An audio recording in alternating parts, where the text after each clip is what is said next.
بسم اللہ الرحمن الرحیم۔ ایک عورت حضرت فاطمہ رضی اللہ تعالی عنہا کے پاس آئی اور کہنے لگی، اے بنت رسول صلی اللہ علیہ وسلم، میرے 3 سوال ہیں۔ پہلا کہ کوئی ایسا عمل ہے جس سے انسان کے سارے گناہ معاف ہو جائیں؟ اور دوسرا سوال، اللہ تبارک تعالیٰ کے نزدیک سب سے افضل کون سا گھر ہے؟ اور تیسرا سوال ہے، انسان اور جنت کے بیچ میں کتنا فاصلہ ہے؟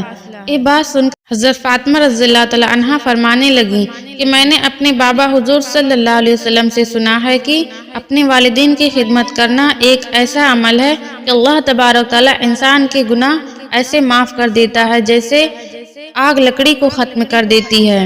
اور تمہارا دوسرا سوال تھا کہ اللہ تبارک تعالیٰ کے نزدیک کون سا گھر زیادہ افضل ہے؟ جس گھر میں عورتوں کا پردہ جتنا افضل ہوگا، اللہ کے نزدیک اس گھر کا مقام بھی افضل ہو جاتا ہے۔ میں نے اپنے بابا جان سے سنا ہے کہ جیسے جواہرات کے لیے صندوق ضروری ہے، ویسے ہی عورت کے لیے پردہ ضروری ہے۔ اور تمہارا تیسرا سوال تھا کہ انسان اور جنت کے بیچ میں کتنا فاصلہ ہے؟ میں نے اپنے بابا سے سنا ہے کہ انسان اور جنت کے بیچ 1 قدم کا فاصلہ ہے۔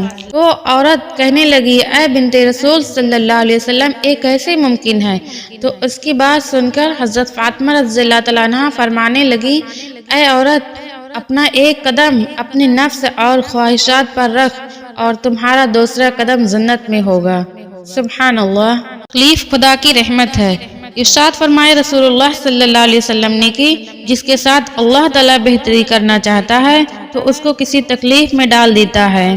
بخاری شریف۔ اس حدیث شریف سے معلوم ہوا کہ مسلمانوں کو چاہیے کہ تکلیف میں زیادہ پریشان نہ ہو، تکلیف کو خدا کا غضب نہ سمجھیں بلکہ اس کو خدا کی رحمت سمجھیں، کیونکہ تکلیف میں گناہ معاف ہوتے ہیں، درجے بلند ہوتے ہیں، خدا کی مغفرت خدا کی مغفرت بڑھتی ہے، خدا یاد آتا ہے، عاجزی پیدا ہوتی ہے اور بڑائی دل سے نکل جاتی ہے۔